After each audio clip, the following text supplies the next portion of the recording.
సామెతల గ్రంథం 29వ అధ్యాయము. ఎన్నిసార్లు గద్దించినను లోబడని వాడు మరి తిరుగు లేకుండా హఠాత్తుగా నాశనమగును. నీతిమంతులు ప్రబలినప్పుడు ప్రజలు సంతోషింతురు. దుష్టుడు ఏలునప్పుడు ప్రజలు నిట్టూర్పులు విడుతురు. జ్ఞానమును ప్రేమించువాడు తన తండ్రిని సంతోషపరచును. వేశ్యలతో సాంగత్యము చేయువాడు అతని ఆస్తిని పాడుచేయును. న్యాయము జరిగించుట వలన రాజు దేశమునకు క్షేమము కలగజేయును. లంచములు పుచ్చుకొనివాడు దేశమును పాడుచేయును. తన పొరుగువానితో ఇచ్చకములాడువాడు వాని పట్టుకొనుటకు వలవేయువాడు. దుష్టుని మార్గమున బోనులు ఉంచబడును.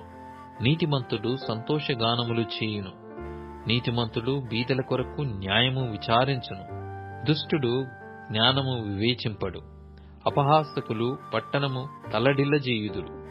జ్ఞానులు కోపము చల్లార్చెదరు. జ్ఞాని మూఢునితో వాదించున్నప్పుడు వాడు ఊరకుండక రేగుచుండును. నరహంతకులు నిర్దోషులను ద్వేషించుదురు. అట్టివారు యథార్థవంతుల ప్రాణము తీయజూతురు. బుద్ధిహీనుడు తన కోపమంత కనపర్చును. జ్ఞానము గలవాడు కోపము అణుచుకొని దానిని చూపకుండును.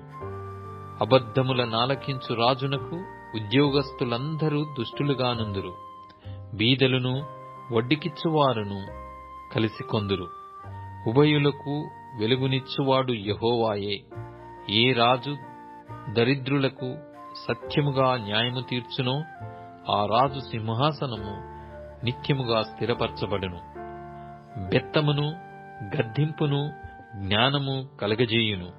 అదుపులేని బాలుడు తన తల్లికి అవమానము తెచ్చును. దుష్టులు ప్రబలినప్పుడు చెడుతనము ప్రబలును. వారు పడిపోవుటకు దుష్టులు ప్రబలినప్పుడు చెడుతనము ప్రబలును. వారు పడిపోవుటను నీతిమంతులు కన్నులారా చూచెదరు. నీ కుమారుని శిక్షించిన ఎడల అతడు నిన్ను సంతోషపరచును. నీ మనస్సునకు ఆనందము కలగజేయును. దేవోక్తి లేని ఎడల జనులు కట్టులేక తిరుగుదురు. ధర్మశాస్త్రము ననుసరించువాడు ధన్యుడు. దాసుడు వాగ్దండన చేత గుణపడడు. తాత్పర్యము తెలుసుకొన్నను వాడు లోబడడు. ఆతురపడి మాటలాడు వాని చూచితివా? వానికంటే మూర్ఖుడు సులువుగా గుణపడును. ఒకడు తన దాసుని చిన్నప్పటి నుండి గారాభముగా పెంచిన ఎడల తుదిని వాడు కుమారుడుగా ఎంచబడును. కోపిష్ఠుడు కలహము రేపును. ముంగోపి అధికమైన దుష్క్రియలు చేయును. ఎవని గర్వము వానిని తగ్గించును. వినయ మనస్కుడు ఘనతనుందును.